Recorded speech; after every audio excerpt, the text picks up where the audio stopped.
قابیل اور حابیل کا واقعہ۔ آدم علیہ السلام سے پیدا ہونے والے ایک جوڑے میں سے ایک لڑکے کی شادی دوسرے پیدا ہونے والے جوڑے کی لڑکی سے کر دیتے، اور حابیل نے قابیل کے ساتھ پیدا ہونے والی بہن کے ساتھ شادی کا فیصلہ لیا۔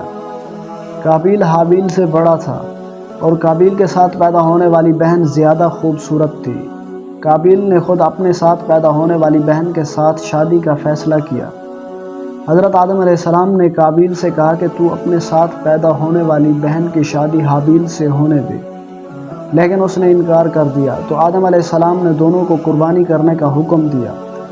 اس وقت میں اگر کوئی فیصلہ اللہ عز و جل کی مرضی سے کرنا ہوتا تو اس کا طریقہ یہی تھا کہ جس کو اللہ عز و جل کی مرضی معلوم کرنی ہوتی وہ پہاڑ کی چوٹی پر اپنی پسند کی کوئی چیز رکھ دیتا، آسمان سے آگ اترتی اور جس کی چیز پر گرتی فیصلہ اس کے حق میں ہو جاتا۔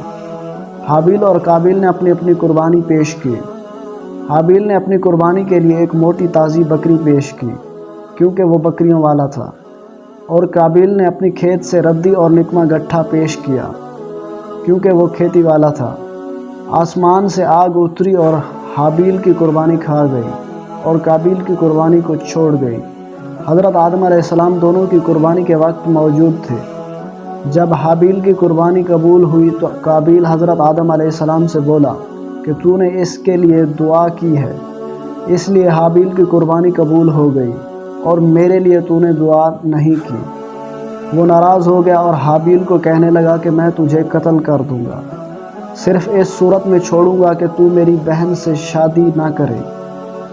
حضرت عبداللہ بن عمرو سے مروی ہے، وہ کہتے تھے کہ اللہ کی قسم، آدم علیہ السلام کا مقتول بیٹا حابیل زیادہ طاقتور تھا، لیکن وہ گناہ سے دور رہنا چاہتا تھا، اس لیے اس نے اپنا ہاتھ بھائی پر نہیں اٹھایا۔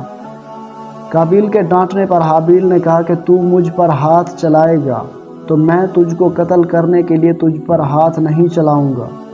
مجھے اللہ رب العالمین سے ڈر لگتا ہے، میں چاہتا ہوں کہ تو میرے گناہ میں بھی ماخوذ ہو اور اپنے گناہ میں بھی، اور پھر زمرہ اہل دوزخ میں سے ہو، اور ظالموں کی یہی سزا ہے۔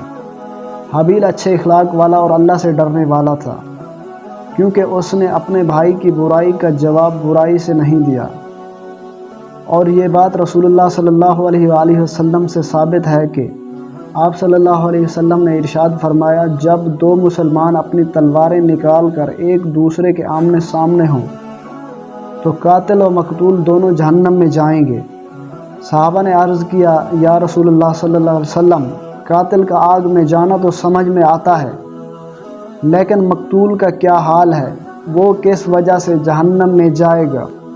تو سرکار کائنات صلی اللہ علیہ وآلہ وسلم نے فرمایا، کیونکہ وہ بھی اپنے بھائی کے قتل کے ارادہ سے آیا تھا۔ ایک رات حابیل نے بکریاں چرانے میں زیادہ دیر کر دی۔ آدم علیہ السلام نے قابیل کو بھیجا کہ وہ حابیل کے لیٹ ہونے کے متعلق معلوم کرے۔ قابیل گیا، راستے میں حابیل سے ملاقات ہو گئی۔ قابیل نے کہا، تیری قربانی قبول ہو گئی اور میری نہیں ہوئی۔ اس پر حابیل نے کہا کہ اللہ پرہیزگاروں کی قربانی قبول کرتا ہے۔ قابیل کو غصہ آیا، اس نے تیز دھار آلے سے حابیل کو قتل کر دیا۔ جب اس نے اپنے بھائی کو قتل کیا تو 1 سال تک اسے اپنی پشت پر اٹھائے رکھا۔ وہ اسی حالت میں رہا تو اللہ نے 2 کوے بھیجے۔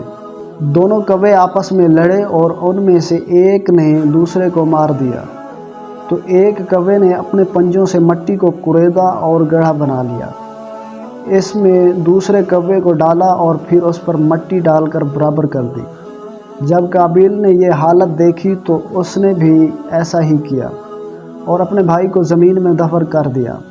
کہنے لگا، ہائے افسوس، مجھ سے اتنا بھی نہ ہو سکا کہ اس کوے کی مثل ہو جاتا اور اپنے بھائی کی لاش کو چھپا دیتا، پس وہ پیشمانوں میں سے ہو گیا۔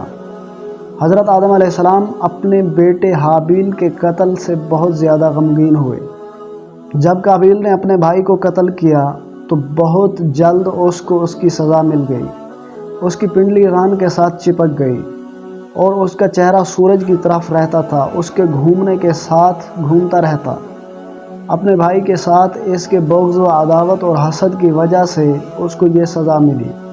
رسول اللہ صلی اللہ علیہ وسلم نے فرمایا، ظلم و زیادتی اور قطع رحمی سب سے زیادہ حق رکھتی ہے کہ اللہ تعالیٰ اس کی سزا آدمی کو دنیا میں دے اور آخرت کی سزا اس کے علاوہ ہوگی۔